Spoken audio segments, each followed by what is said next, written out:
When we talked on the phone a while back, you said that your wife had to fall in love with you all over again. Yeah, yeah, and that's it was a hard pill to swallow when I heard her tell me that, and she shared that because it was a testimony. It was a test she went through.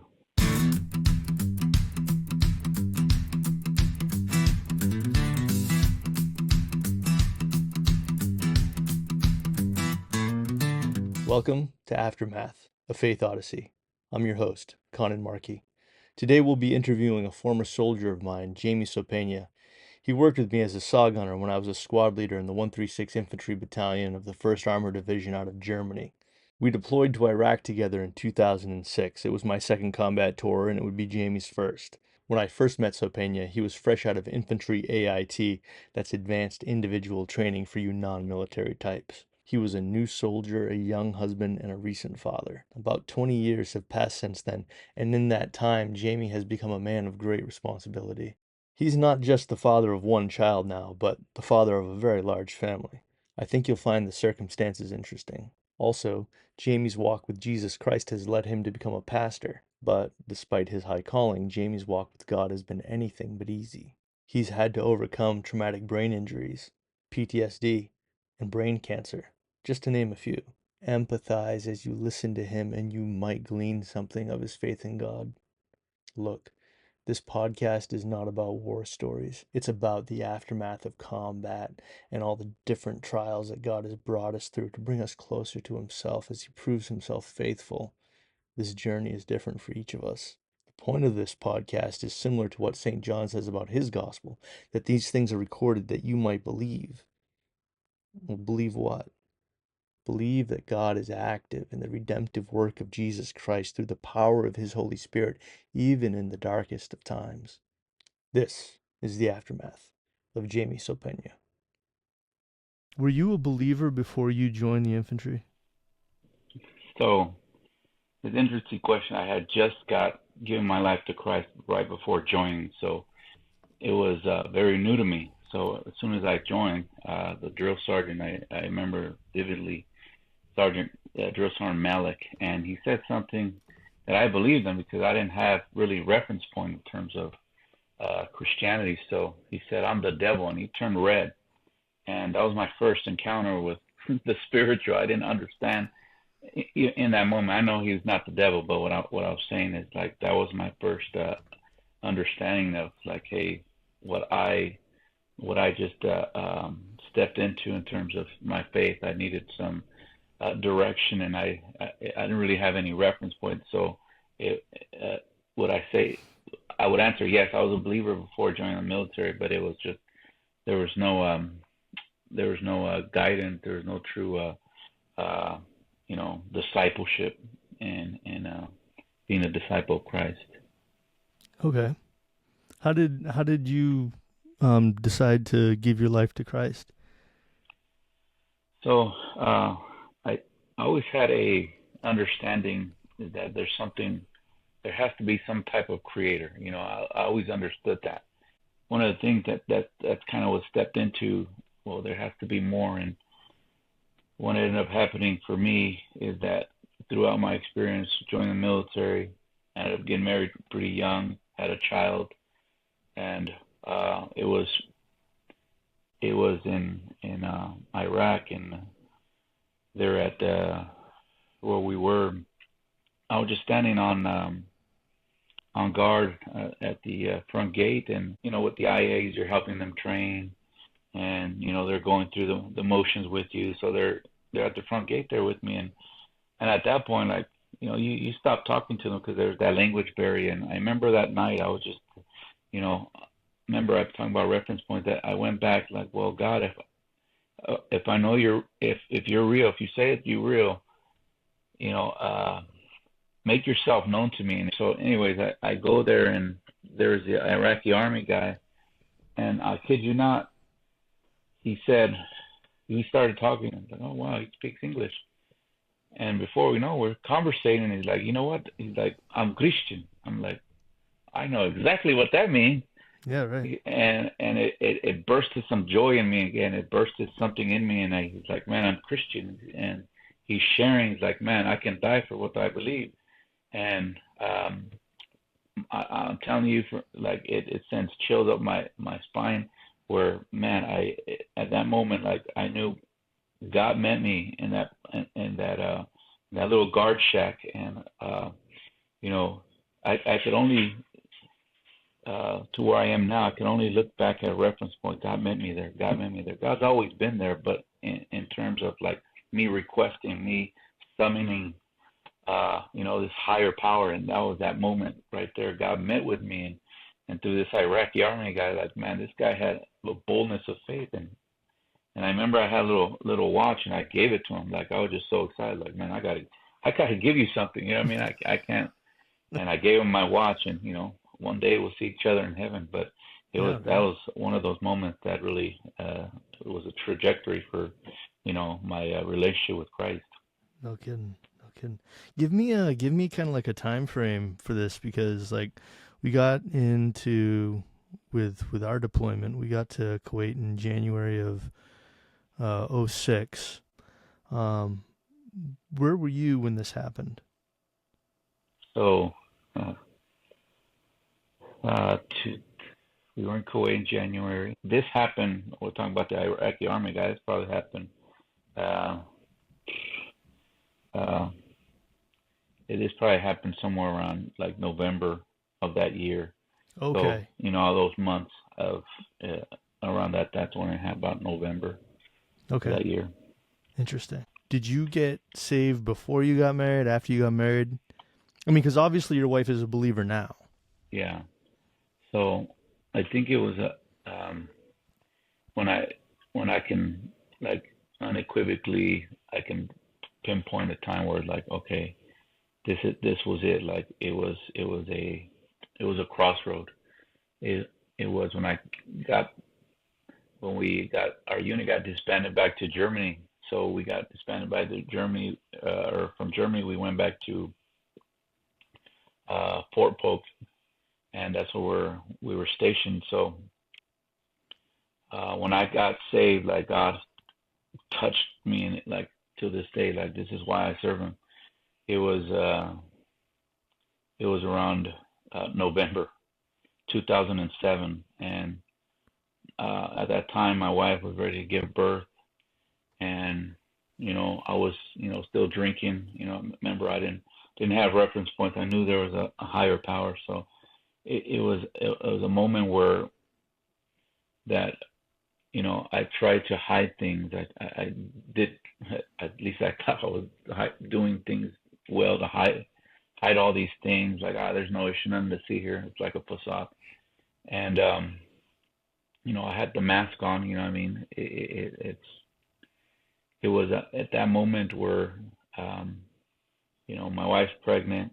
I'm dealing with like severe migraines because multiple concussions sustained in Iraq, and I was really battling migraines, and they found a tumor in my head. They flew me from Fort Polk, Texas, back to Bamsey Hospital, and Wow. they did some tests, and they found out, hey, you got a tumor in your head, and it was at that moment I really felt like my life flashed before my eyes.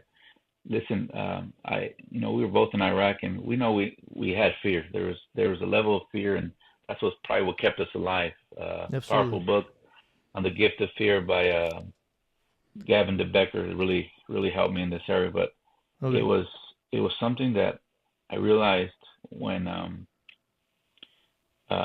you have a tumor in your head. I'm like, man, my life flashed before my eyes. There was a moment where like, man, I survived Iraq. I did well, but I can't fight this. Like, there's no way of combating this. And there was a man there who drove me back from Texas all the way back to Louisiana. It was about like 4 hour drive or so. And he drives us back, and he's like, man, you know what? God can heal your marriage. I'm like, who the heck is this guy? Like, he doesn't know me, but I knew at that moment God is getting my attention. Right? He tells me, whatever you're going through, I want to tell you, God can heal you. And when he said that, like, it was as if God Himself was speaking to me. And he invites me to a church service there in Leesville, Louisiana. Took my family with me, my little Mexican family, At the time, we had two. My wife was pregnant, and it was a predominantly African American church there in Leesville, Louisiana. And man, as soon as I walked in, I felt I didn't know what it was at the time, but now I know it's the Spirit of God just in that place.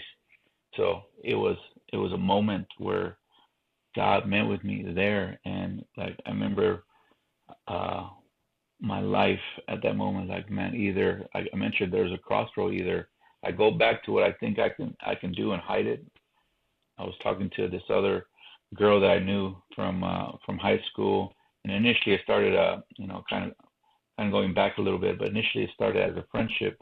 Her husband was in the army, so I wanted my wife and her to make friends and stuff, but that right there kind of led to a relationship that was not a healthy one, and actually was going towards having uh, a sexual encounter or relationship. But thank God that it never got there. But I was talking to her that way, and so she found out, and it was all around this time she had found out. And as you mentioned, my wife has always been a woman of faith. She's believed God and prayed for me all these years. And it was at that moment where I went, at church there in Leesville, and God met with me. It was a crossroad.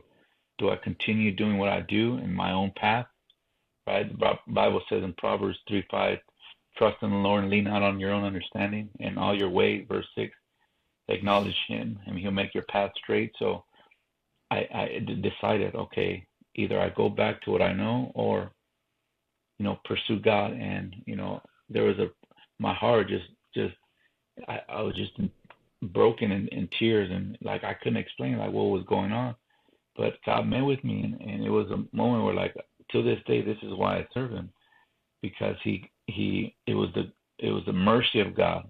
We understand there's the grace of God, there's His unmerited favor. There's nothing we can do; it's already freely given, right? Romans chapter 6, verse 23. For the wages of sin is death, but the gift of God is eternal life. So there's a gift; it's His grace; it's been given to us. The mercy of God, where all this thing exploded. You know, talking to another female. There's the there's a tumor in my head, and doctors want to do emergency surgery. Dealing with migraines and all these things just piled up.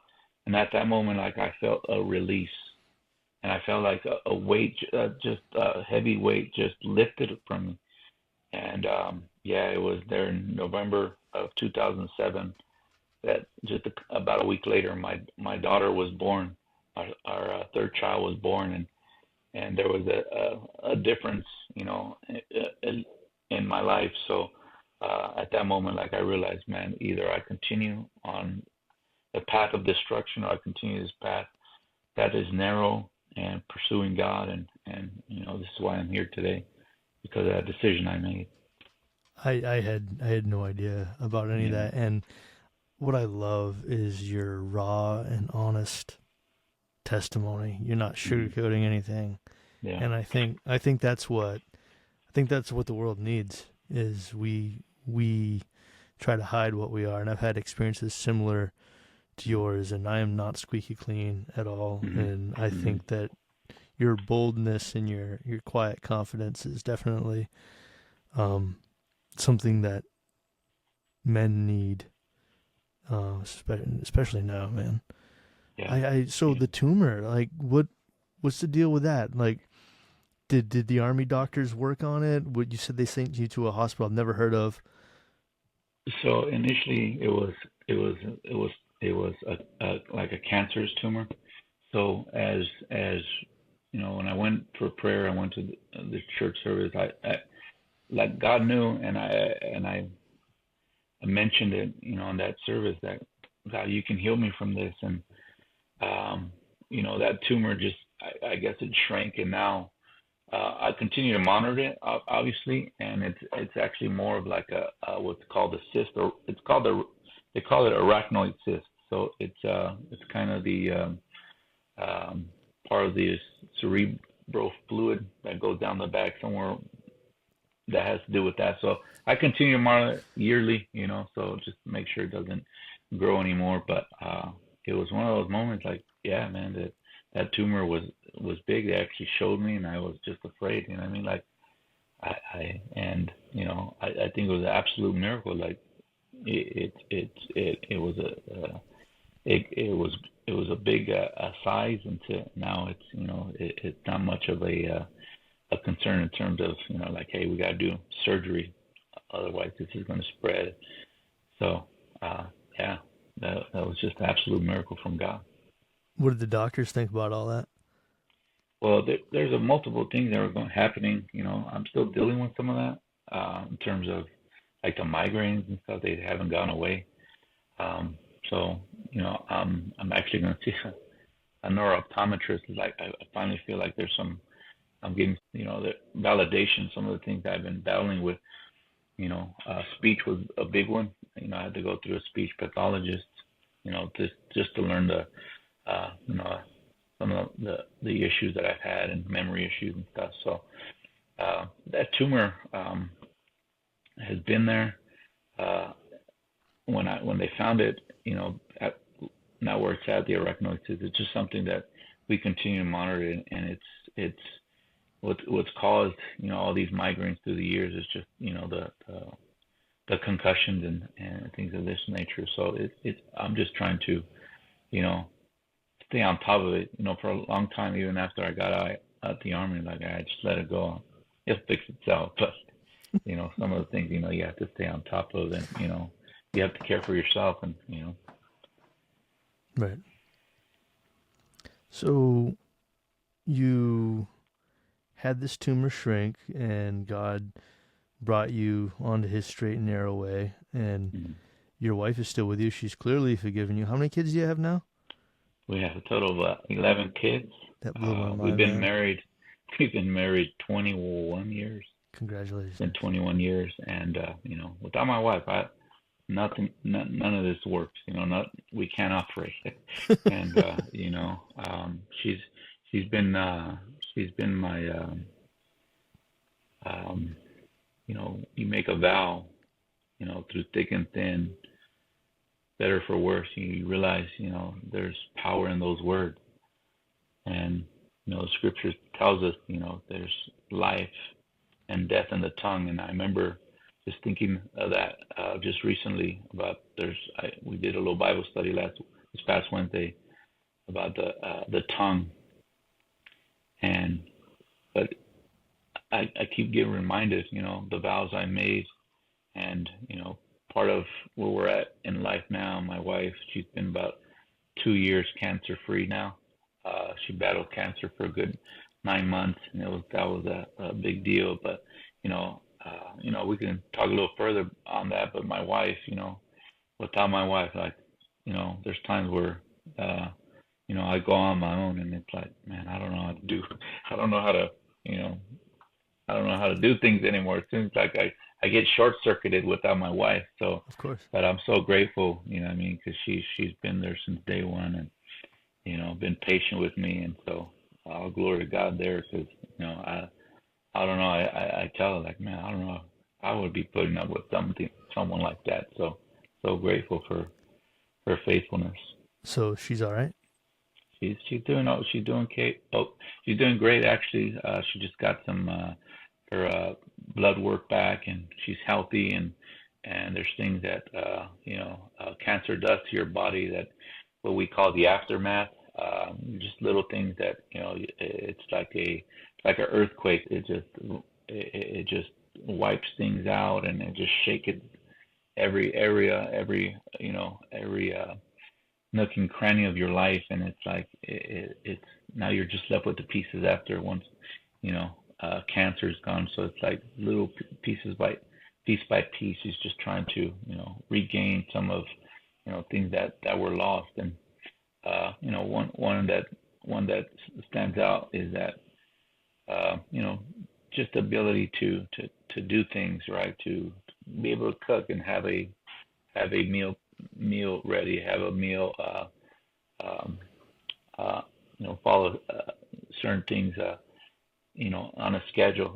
Things that were before, like before or during cancer, it's like you don't even none of those things even matter. You're just trying to live. And now she's gaining a lot of that stuff. Matter of fact, she just told me she wants to, go bike riding and things that she didn't do before during the time of cancer.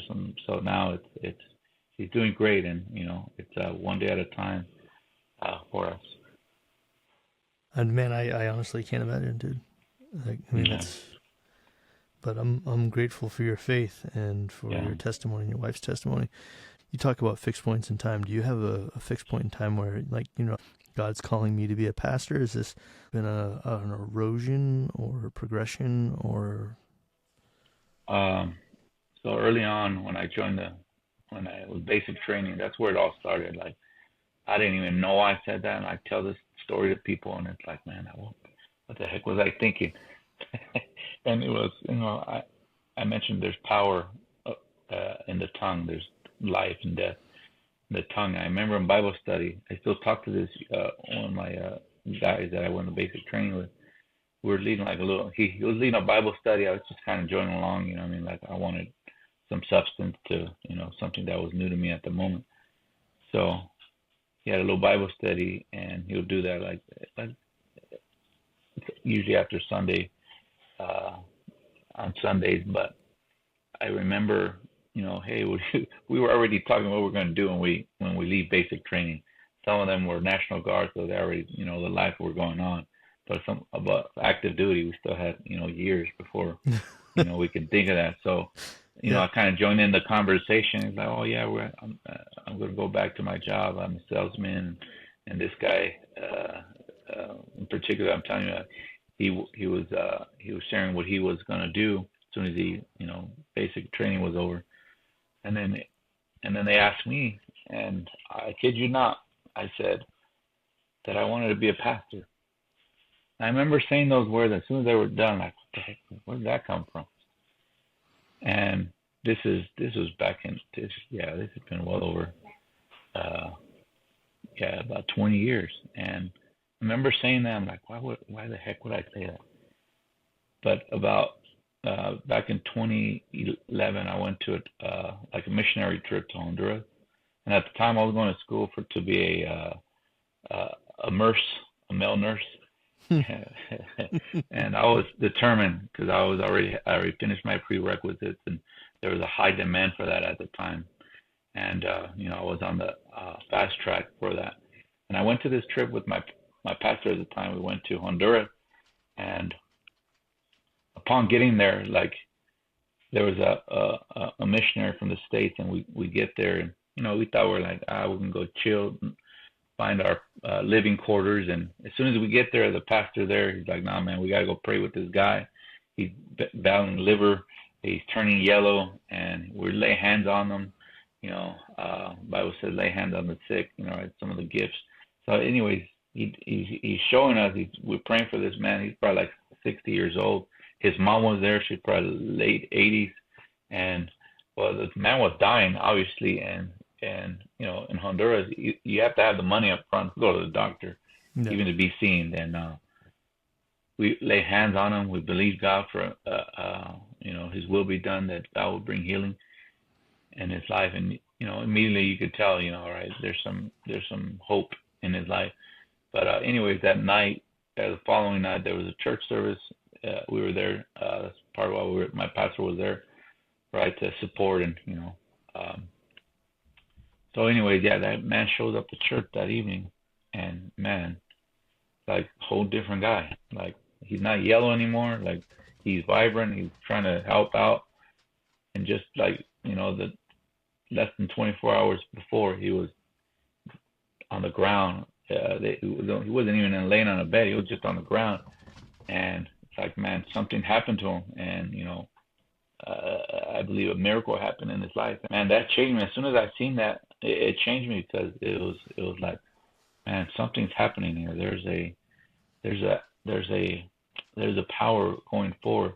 There's a power of God going forth. And man, I don't know. There's something at that moment. It's like, man, the people there. It's you go to third world country, and you've been to to some yourself, and it's like we've been westernized, lack Mm. of a better term. We've been westernized, and the little things that we take for granted, and it's like you see someone there, it's like, man, somebody that I never met just decided to pray with me, and then they come to church, and then you have people there. There was a lady.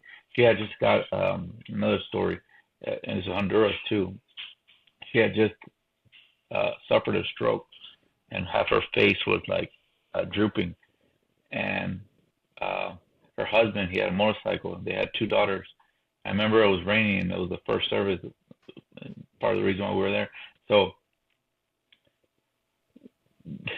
the wife's like, "Hey, you take our girls first, and you better come back for me, or else." Like she was mad, or else. And she went to church service. The husband's like, "Honey, you just stay home. Like you don't need to come here." No, I need to be there.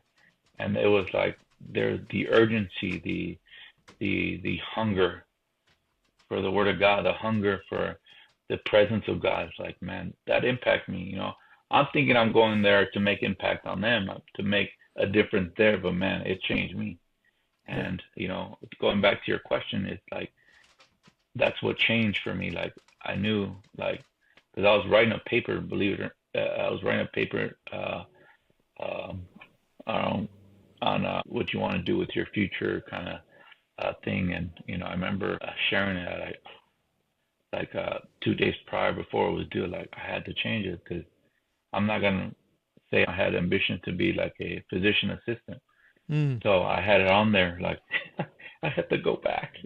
I'm like, if I turn this in, I'm lying because this is just because I want to get a grade, and consciously, like it bothered me, so I had to erase it. I had to go back, and that's where I said it. I want to be a pastor. I mean, I want to pursue this calling, and I knew it was a God in my life at that moment, and I felt the peace of God. Like I knew I was stepping into destiny, and you know here I am, 3 years now, in pioneering and pastoring this church here where I live.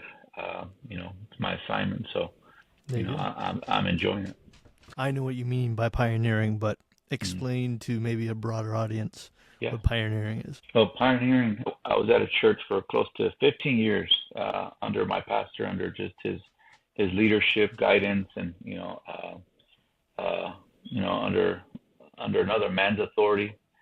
And back in 2021, my wife and I, we were someone invested in us, our church invested in us, and they said, you know what we're doing here in this city, you can go replicate and do it in another. So basically, it's kind of like when you it's just an assignment. So it almost felt like it's like a moment when you got kicked out. You felt like you got kicked out the army because it was almost like, hey, find your own way home kind of thing. So if you remember that feeling, like, man, it was A like, little man, bit.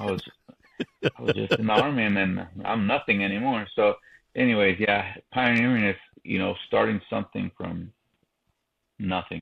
We initially opened up our doors to our home, and we started having church services in our house. We're right behind this camera, but this is where we started. And pioneering is just you're starting a church from scratch, and no musicians, no ushers, no all the resources these bigger churches have, and just my wife and I, we decided, okay, this is something we want to do. So that's what pioneering is. You're starting from nothing, and I mentioned earlier that we're enjoying it though. It's actually been a work of God and not of man. Nice, nice. Now you are a what's the word? Bivocational pastor, right? Yeah, correct, Right. correct. I like that. And you mind if I tell you Mm-hmm. why I like that? Go for it. Wait. I mean, you're already a man of integrity in my book, Mm-hmm. but Yeah. you can't be bought as easily. You know what I mean? Mm. Yeah. Um, people that have congregations that pay them outright, I think they worry about Yeah. what the congregation's going to think, what the congregation's going to say, because it's Mm. going to affect their livelihood. You know what I Yeah. mean? No, I think that's a good point, because having a a job outside you think of Paul, he was a tent maker, right? He was he was a missionary, right? He was able to plant churches, you know, you know, that was his job. He was a tent maker, and um, I think you make a good point because something that I've always had in me, whether it's good or whether you may consider it a downfall, but I never I never liked someone waiting on me, right? Hmm. And it's something where God, I believe God is using that. Is that, well, I could be bought out, I could be influenced. Like, no, no, we the church council decided. No, it's nothing like that, and it's the reason I hold a job, and it may come to that point someday, but where I'm full time ministry, but have have 9 kids at home. I don't. I'm still my ministry is at home, so I meaning it's something that I still have, all these, I have bills, I have, I have teenagers. So it's like I have my work that way, I can, provide for my family, and not depend, on, the congregation, like I Right. said, it may come to that point at some time, but I think, I'm young right now, so I could, manage, some of that still, because I still feel like I'm in my youth. So, Well, that's why. man, like I said when we first got started, I Yeah. don't see any grays up there, bro. Well, You're doing all right. there's somewhere in there You're doing all right, hiding man. well. You know. Dude, so wow, so you've got see, my oldest is just getting into her senior year of high school. What's it like Mhm. having kids like outside of the home? I mean, are they going to college? Are they in the military? So If you don't mind. I have one who's on her. She just wrapped up her second semester in Grand Canyon University. Nice. So she's doing well. She's getting into psychology. So she asks me a lot of questions, and sometimes I feel like I'm her test subject. So I'm like, hey, wait a minute, why are you asking this? So I get a little, I need to know why you're asking this. But anyway, I had one at Grand Canyon University. She graduated. It's been 2 years now. I Nice. have one who just graduated in May. She just got a job at Starbucks. Um, and she's actually working to be in a network of like babysitters. She's been wanting to be a mom since she was like 3 years old, and it's like as Okay, soon as she nice. can talk, she wants to be a mom. I'm like, okay. Uh, having young adults really what I think it's really hard because you have to step back Hmm. and you want to give them your advice. Sometimes they don't want your advice. And you realize, that's why we ask the question. Well, do you want my support or do you want my advice? Sometimes, I get graciously the answer. Well, I'll take both. Sometimes they just want my support, so it's like just to listen to them. And Sure, of course. uh, That's so actually a good idea. yeah, Okay.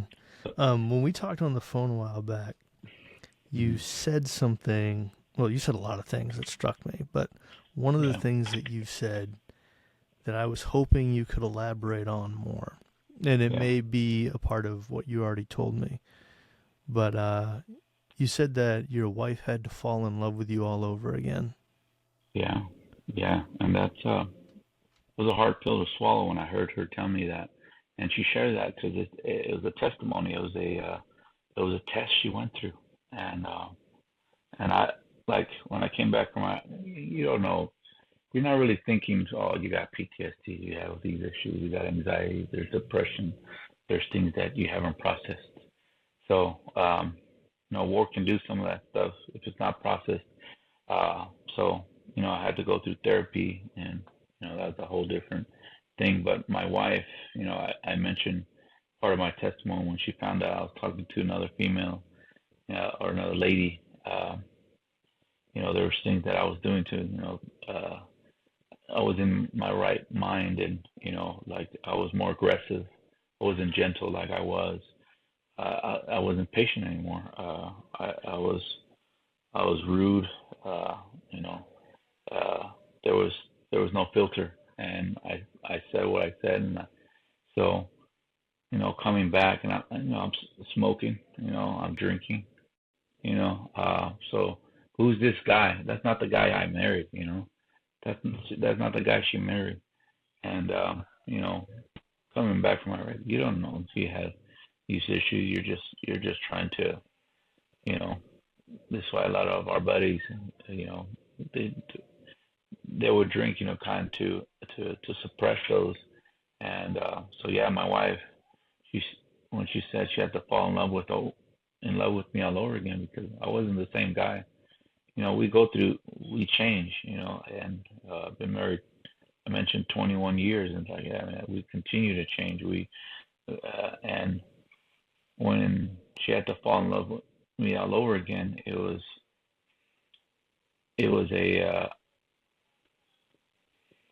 the way I would put it is that she had to realize that I was the man she married, that he was still in there, despite of the traumas that just transpired. She had to realize that guy's still in there. He's just trying to come out, and she's suppressing. She's right here. She just walked in. Sorry, and she had to fall in love with me all over again because I wasn't the same guy. So part of that is that I had to be honest with myself. You know what I mean? And be like, okay, God, you've done a miracle in my life. God, you've made a change in me now. Now as He's working in me, all right, He's working in me. He's dealing with me several things, and it's like I remember a moment where I went through this. It was mostly men, just going through the scriptures and how to be better men. And I remember one day in that study I was just in tears, and I gave her a kiss, and I just said, I'm sorry. But that's all I said. I said, well, that's not, why is he apologizing? So she's thinking, what the heck did he do? But we had to talk about it later, like, well, I'm apologizing for all the things that I've done and things that I put you through. And when she said I had to fall in love with, it was something that, okay, some people say they change. There's people, I was one of them that, I can say I've changed. I can say things, but you know, uh, you gotta show them. I can tell my wife I love you. I can tell her, but sometimes she wants me to show her. You know what I mean? Yeah, And right. it's two different things. So you have to show like there's not you're not playing. You're not acting. It has to be it's something that's genuine that blossoms, right? It's like the Old Testament, right? That's we're still in the cocoon, and then the New Testament is like a picture of the metamorphosis that when Jesus speaks about, you know, uh, if you have seen me, you've seen the Father. So it's like there was a change. There was something that birthed and it blossomed. And it's like, man, okay, my faith is genuine. The genuineness of my faith, and I was no longer that guy that was prideful. No longer that guy that was trying to to the selfish guy, and oh, there's nothing to see here. I don't have problems, but no, I had to humble myself. No, I got issues. Yeah, right. Sometimes my issues have issues. So like one of those things like you have to That's deal with. awesome. You have to address. You Yeah. have to address these issues. You can't just continue to hide them and sweep them under the carpet. So are you studying? Where are you studying for your? Is it an MDiv that you're working on, or? Yeah. So part of what our fellowship does is it's kind of like you think of the Old Testament. You had uh, Elijah, and he puts the mantle on Elisha, right? What did Elisha ask? Let me have Mm. a double portion of your spirit. So there's that impartation. You think of Paul. He had Timothy. He tells Timothy, stir the faith that's in you. So about 14 years of that impartation. Uh, you know, was happening. My pastor had me lead Bible studies. I had to study it. I can't just talk from from a place that I don't know. I had to dig the scriptures. So that's how I've was discipled, trained. It was a one-on-one. Um, as far as formal training, I've had classes in you consider like seminary classes. So I continue to pursue those as well, just to expand Of my course. knowledge. So Are you a part of a certain denomination? Is this a non-denominational thing that you're doing? it's we I have a like a mission statement kind of thing. Um, it's non-denomination, but we believe the Book of Acts is it's a good picture for us. So Pentecostal, is Mm-hmm. something that it's the origins. That the for me, it I know sometimes I'd rather just say I'm Pentecostal, but I think some of those things were I just meet people where they're at. I know like today I was at one of our sisters. I have a young couple at our church. I just got married last May, and she's the wife. Her mom passed away from cancer. She had battled for 5 years, and anyways, we're at a funeral. But man, it was so you could tell there's hope. You know what I mean? It's what the gospel provides hope. And anyways, I've been to other funerals. There's like no hope. Like, well, it's just you just go back to the dirt. And it's night and day. You know what I mean? And the lady, she came to our church. I remember going to her hospital bed, and the doctor ready to pull the plug. Hey, we got to do this procedure. She didn't want to do it, and well, the family calls me. Hey, Pastor, I need you to come here. The doctors are saying this, and it was 17 of us in there, and Jesus says that two more gathered in His name, there is in the midst of them. Mm-hmm. If any two agree on anything, it shall be given to them. And we were just, I went in there just blindly thinking like, well, God, there's going to be, there has to be more, and I didn't know, even at that moment, that was going to extend her, a couple more years, because at that point she was already battling.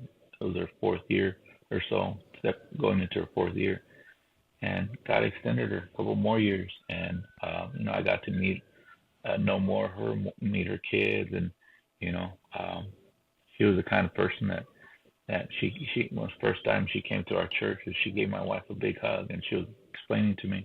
My wife was bald at the time. She was going through chemo, and she said that hug felt different.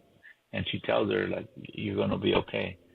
And we go through times when we're alone, but I think there's a difference between being alone and isolating yourself. When you're Mm. alone, with God, He's this why. Elijah, he was in the cave, and he asked him, "What are you doing, Elijah? What are you doing?" And God was with him. You know what I mean? And it's in those places where like we feel alone, God is there with us. And this journey, my wife dealing with cancer, that was a mountain she climbed up on her own, and it was like I felt helpless, like I wanted to help her. And my wife, when this was before she got diagnosed, she's in tears, and embarrassingly enough, I say this, that I remember walking in, she's crying, she's in the bed, she's crying, and I'm like, and it was like I kind of tippy toe, like God dealing with her. I don't want nothing to do with this, but I didn't know what was actually transpiring. It was God was telling her, "You're gonna go through something, but I'm gonna be with you." And those times I'm working on a little Bible study. The mountains, alone in the mountains. we there's a reason why Moses, he goes up to the mountain. God gives him the Ten Commandments.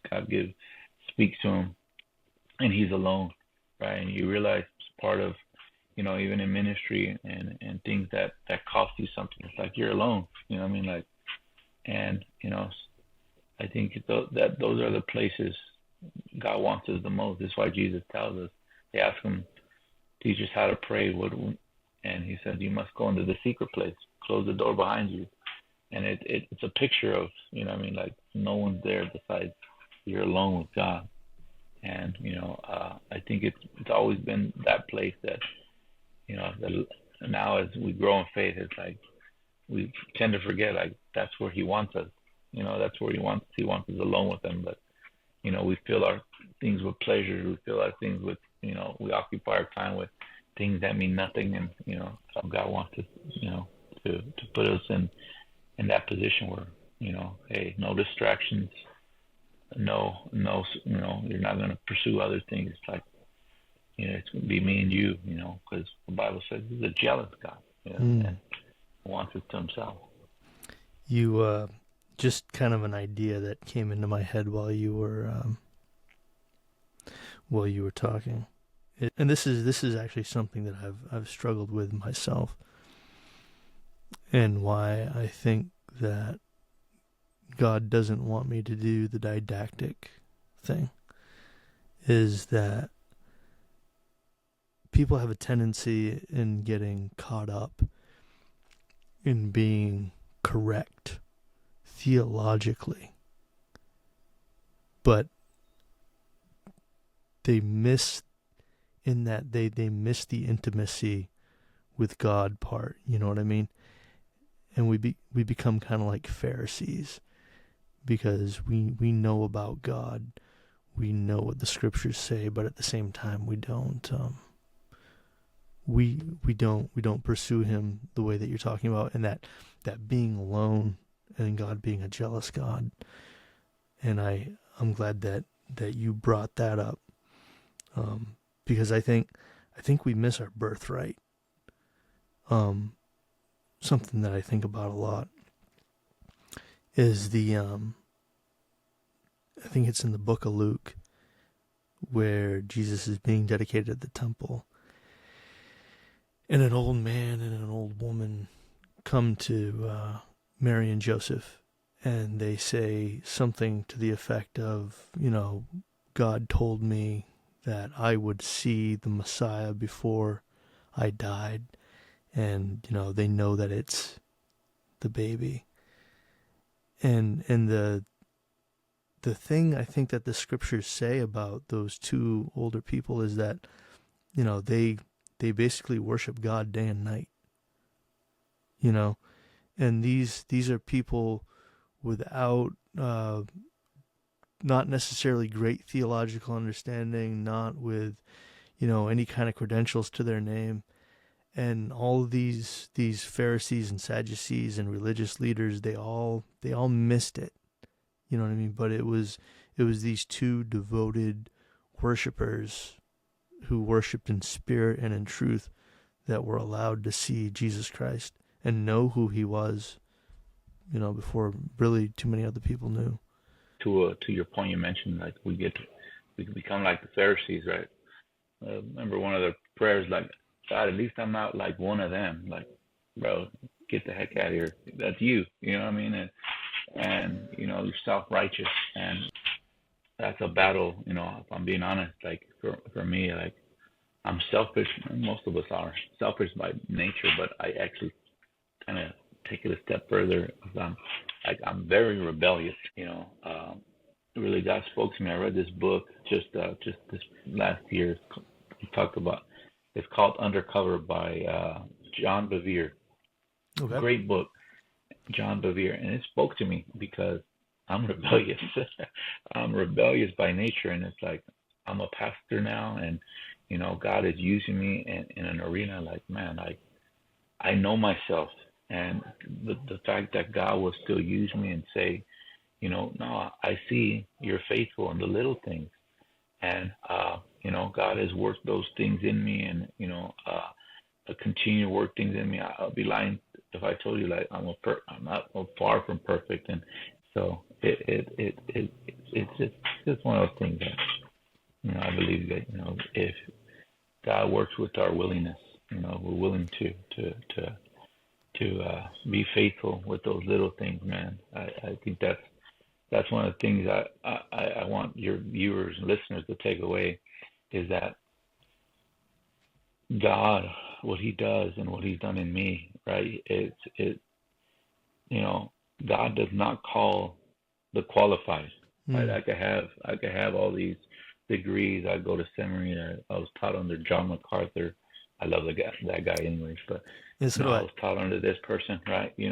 I God does not call the qualified. He qualifies the called, and that just it's something that just transformed my way of thinking.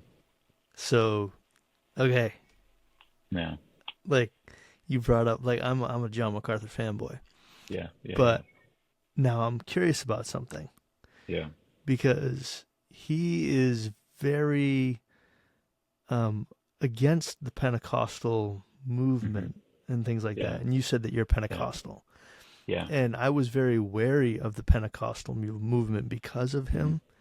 Hmm. But my first two guests are Hmm. actually Pentecostal, which is Yeah. pretty wild. And so, Hmm. like, I'm glad that you enjoy John MacArthur's teaching so much, Yeah. Yeah. but the experience that you have had, Hmm. you know, leads you to the more, I guess, supernatural side Yeah. of the faith. Right. And like I told you Yeah. about like the dream that I had and everything like that. Like I have things that have happened like you, like, when you were Hmm. talking to that guy, and it's just like he talked to you at the right time. Hmm. You know what I mean? Right. That Right. that I can't deny.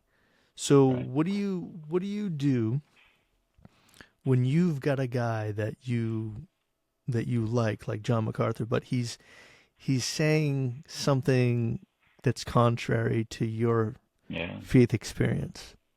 Yeah. What do you do with Yes. that? So some of those, I know some of those viewpoints, and you know, I think at the end you're not always going to have the same experience, and you're not always going to agree on everything. So I call him Johnny Mac in this household. So Yeah, Johnny right. Mac. Um, but he has certain views that don't align with mine. Yeah. Does that mean I don't that I'm just going to flush them out completely? No, that means that you have to. It's like, let's keep it simple. It's like eating a chicken wing, right? You're gonna eat the meat and you're gonna spit out the bones. Yeah, right. It's you can extract truth Yeah, from absolutely. certain things. You can extract truth. Going back to Johnny Mac, there's things that God has you know that I've experienced with God and my walk with Him, the supernatural. Some of his views are like the cessationist, right? The gifts Mm. of the Spirit have ceased, Yep, right. and I'll make an argument. I think those still are active. My wife, case in point, she had cancer, and we fasted. I fasted. I had never fasted more than 3 days before, and I fasted for 7 days, and that's You a whole story in itself. And when I was done with that fast, it was in Philippians. I was reading Philippians and said, "Be anxious for nothing, but with prayer and supplication, let your requests be made known." And believe me, I got a list. My requests were made known, and the top one is where the supernatural took place. And I'm sitting there with my wife, and I'm like, "Hey, this cancer is gone."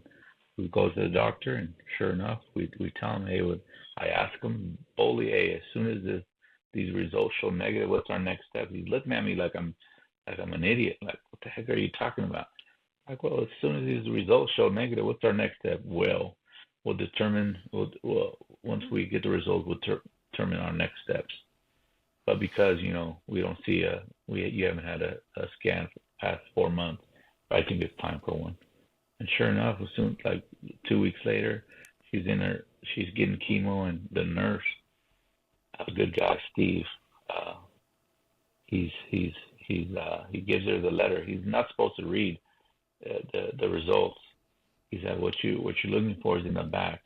And I called one of our friends who's going his wife's a nurse practitioner now, Millie. Yes. And I called him. I was like, hey, dude, can you tell me what this means? He said, well, he tells me he's reading it. It's like, yeah, there's no cancer. The mass is gone. And I had already processed it. Like, God, you said it. You're going to do it. You've done it. You told me. And the request, it was the first one I prayed for, and it was gone. And, to this day, the doctor can't explain it. And he says, I remember, remember, I'm telling you, I'm a rebellious guy. I'm sitting there, I could have just left it alone. But because, I want to, pry a little bit. I asked the doctor, hey, what happened? How did this happen? And I wanted him to say, miracle. It was an absolute miracle. Well, it didn't happen, but he said, it's as good as it gets. So he smirked, I smirked. But it was just one of those things where it's like, man, it's going back to, I have friends who, that I have some good Catholic friends that, that you can tell there's a genuineness of faith. And Right. so, there's some things that, he may not agree with me, and who am I anyway, from little guy out of, here in Arizona, but it speaks to the point where, you can extract the truth. And, Right. Jesus didn't kick out the little children. Like, hey, what do you kids know? Like, hey, go back, go somewhere. No, he didn't kick them out unless you become like one of them, Jesus said, so that's where my heart remains. You can't just stop learning, right? There's things that you haven't tapped into. There's a friend of ours, my wife's, that said he was an evangelist, a whole different nation, third world country. He said, I met a different side of God there. And, for us that never been, to someone's never been to other countries, who've always been in, in our state or, within the state and stuff, never visited other countries. Well, that might seem foreign. Like, what does he mean, another God? No, that means there's something that there's a different a perspective that he learned. He got away from what was, the comforts, and it's like he had to go outside the box. See, I think many of us, early on in our faith, we try to put God in a box. We try to put God in a box. It's like, well, God operates under these parameters. No, you operate. You, man, you're the one that operates under these parameters. And it's like, Isaiah, I believe, says, my thoughts are not your thoughts. You know what I mean? My ways are not your ways. And it's like, man, it confronts you, it confronts you to the core that you can just continue to fight yourself. Like, I know this the way it is, and that's how it's always going to be. Well, you only grow so far in your faith, you know what I mean? And that's why, just like the woman at the well, we got to come back to the well. We don't know everything, and we'll never get to know everything, but there's insight God gives us. There's wisdom, that we have to search for it, and there's this man who said, seekers find, right? And the writer of Hebrews says, for God's a rewarder for those who diligently seek him, but just like the scripture tells us, whatever things are noble, whatever things are true, whatever things are just, whatever things are praiseworthy, meditate on these things, because there's things that we haven't tapped into, and it's like God wants to show us, and it's like there's, we can either, accept or reject. And I think, at least for me, I can honestly say there's things that I look back and like, man, what the heck was I thinking? And God's grace, God's grace is there, but man, it's like you're changing, you're learning, you allow God to provide compassion in your life again, and it's like, I remember a time where, like, man, you haven't been through what I've been through, bro, so I don't even want to hear it. Oh yeah, right. That's kind of rude, you know what I mean? Like, you haven't seen war, bro. You know what I mean? It's like, that's very low-minded. You know what I mean? And it was like, I believe that was my time where I call it my faith when I was a jerk for Jesus. And that's not a healthy thing. And God had to, smite, he correct me, on this area because, I had to have compassion, just because they haven't been through what I've been through doesn't mean, the opposite is true. I haven't been through what they've been through, and, Right. we're all on a journey. So, Yeah. yeah.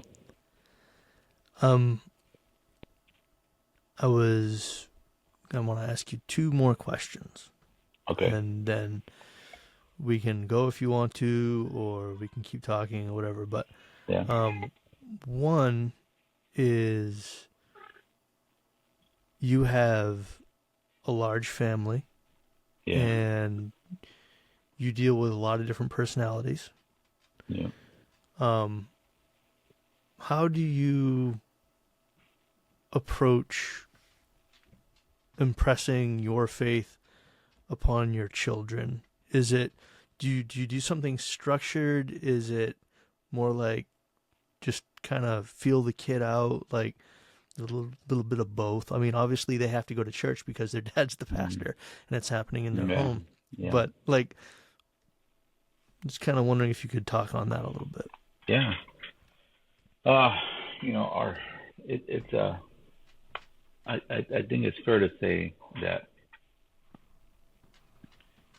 the plate I have, what God has given us, right? We have 11 kids. Just a little backstory. I'll make it quick. Is that me and my wife? We have five biological. We adopted six. This was a family. These are all siblings. Their parents were meth addicts, and the system got involved. These were our friends at some point. We wanted them to, get their life together and in order. Seek treatment. So initially, it just started like, hey, we'll watch the kids, get your life back in order. Like get a hold of this. And the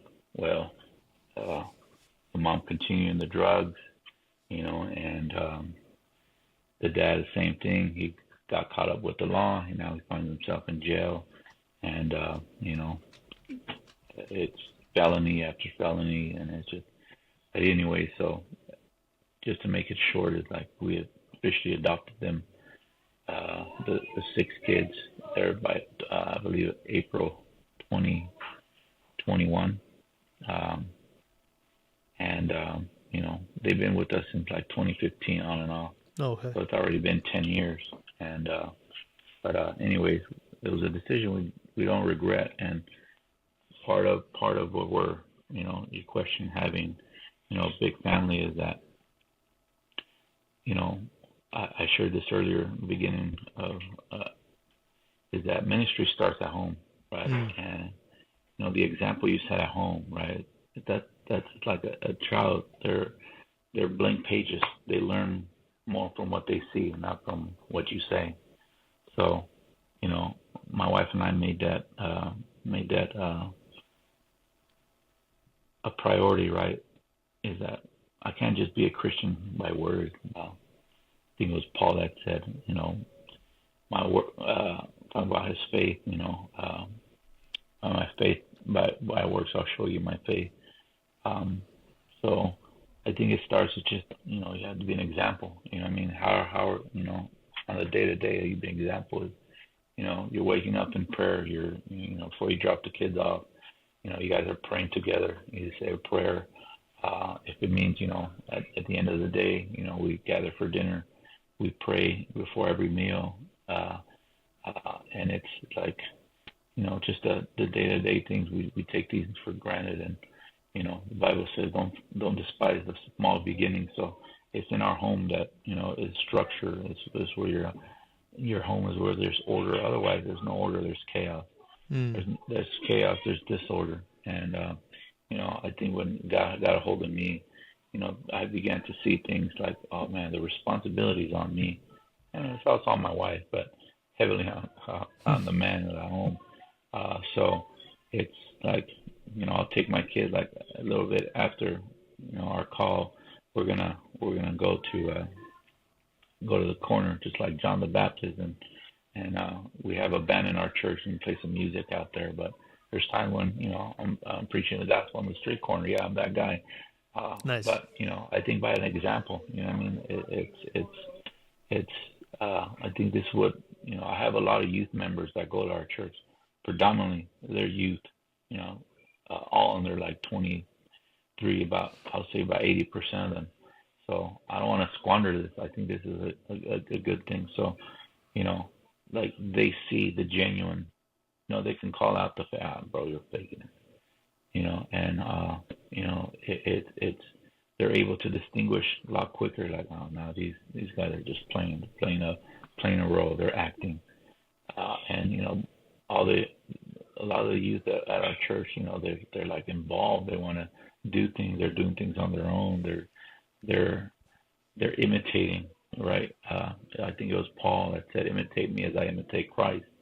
Like, oh, I see you do it, Jaime. I see you do it, Pastor. So that's what I want to do too. And it's like it has to be, some things are taught, right? But other things are caught. You catch it. Like, oh, this is why Jesus tells Peter, "I'll make you fishers of men." You catch it, and I think for us to answer that question, so school is just, being an example. I mean, being faithful to those little things, man, and the kids see it.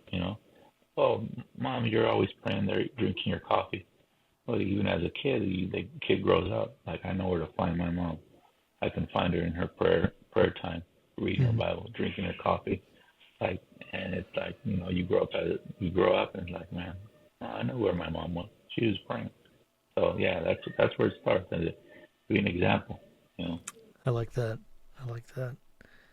Prayer and coffee go together. I don't know why. Yeah. I'm gonna say something, and if it is used, then great, and if not, then that's fine too. Yeah. Is there anything that you think God has put on your heart to say? And if not, then that's fine. I think at this, talking from one soldier to another, I think God, there's one thing in particular, right, is that relationships are built in the trenches. And, we didn't fight that kind of war. We built a trench. But, you start studying wars, different tactics and stuff. Like, imagine, someone, not doing their job and, failing at something. We fail. But I'm saying in terms of, not lowering their shoulder to help carry, the blessing, carry the burden on things. And it's, relationships are built, in the trenches. And, one thing that, I believe God has always put this in my heart, and, I can, with, wholeheartedly say is that, we didn't get to where we're at. You and I, we didn't get where we're at right now on our own. There was always someone else to help give us a boost. And I think that's, as a society, we're missing this. We're missing this, the responsibility to be our brother's keeper. For no matter where we are in life, success comes because someone gave us a boost. Someone gave us the hand up. I didn't mention this, but I think on a conversation I had mentioned to you before, and you said something to me, and at the time, I was, I didn't really have a male role model. My dad has always been there. Listen, nothing against my dad; he's always been there, but he was a man of very few words, and it wasn't. My relationship now has blossomed. It's better than it ever was. But at that time, you said something to me, and it struck me to my core.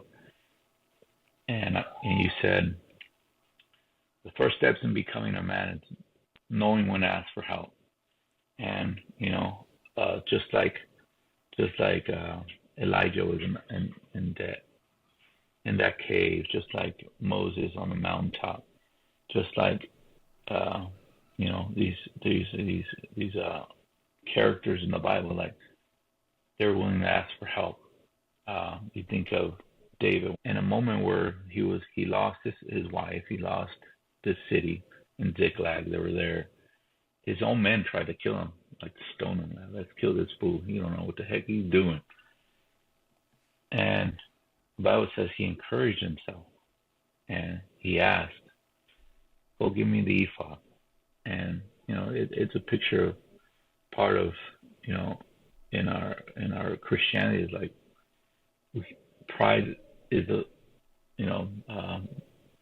pride comes before the fall, and that's as a people, as brothers and sisters in Christ, or maybe someone new to the faith, like gotta learn, gotta be willing to ask for help. And it's like some of us go years and years and years without making that a truth, and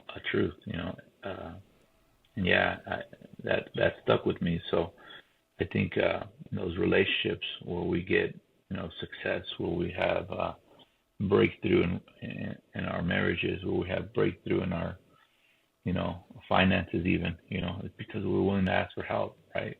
And it's not an easy task, but I love Jesus' word, the way he put it: he who humbles himself shall be exalted, and he who exalts himself shall be humbled.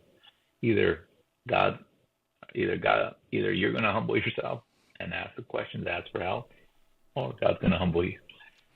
So pick and choose which one you want. So we go through those things, but yeah, I think God, relationships are built in the trenches. What did Jesus say? And I'll leave with this. What did Jesus say? Right? He summed up the 10 Commandments: love God with all your heart, with all your soul, and all your mind. And the second one is like it: love thy neighbor as thyself. And I think that's a clear picture. Like, yeah, we can ask for help. We have neighbors, we have loved ones, and there's people that made positive impact in our life. And we can't just plateau and like, that's as far as God brought me. We go deeper and cross over to the other side of the river when they were pursuing when they were pursuing the Lord. And well, yeah, that's what I will believe. That's what God will want compelled to say. Okay, it's fantastic. I'm grateful. I don't think any of this is an accident, and I'm not predicting any kind of huge success with this little endeavor of mine. I think that I'm supposed to do it, and I think that all those haphazard chances that kind of led me to our little unit in Germany and beyond, I think that God is certainly using all of that for both of us, right.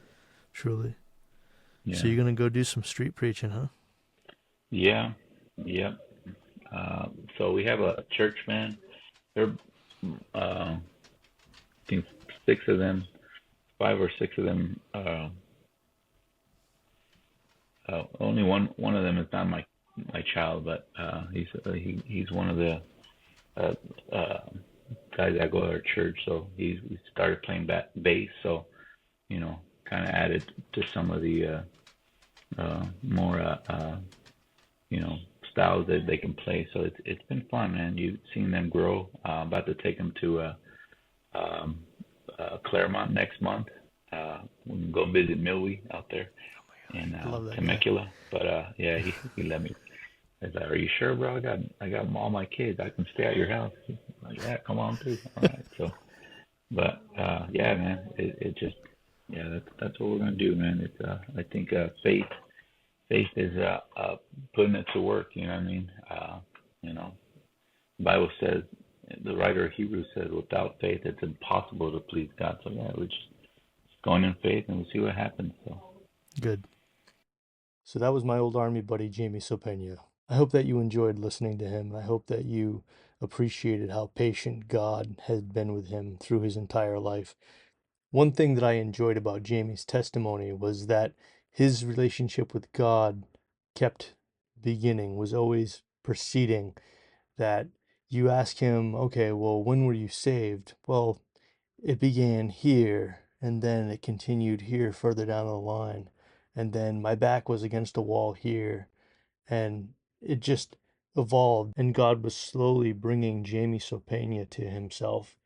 And I think that God does the same thing with us.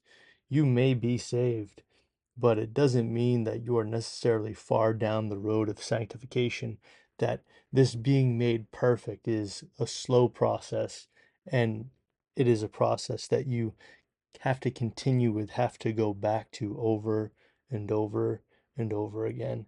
And God will endure. Have faith in that. I'm grateful for Jamie's wife. I'm grateful for his family. So many combat veterans are divorced, and I am in that crowd. But you can start again. You can continue with God after sin. But you also have to take away a warning from Jamie's testimony as well. He was hiding for the first part of his relationship with God. He was trying to seem as though he was better than he was.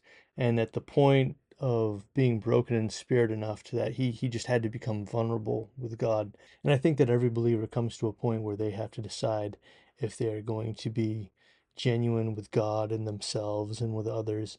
And that is the path to life. Or are they, or are we going to continue in this facade so that we might seem to be other than what we are? And I think that is the problem that Jesus had with the Pharisees and the religious leaders of his day, was that there was no genuine pursuit of God. There was no genuine heartfelt brokenness. It was all a game of pretense designed to put themselves into a favorable light with others. And God sees everything. He sees who we are. He sees our ugliness. But the only way that Jesus can wash us and make us clean is if we are able to expose ourselves and in that vulnerability allow Him to make us new. Because to not do that is to be like Judas and to just go through the motions of all the rites and rituals and still be a son of the devil.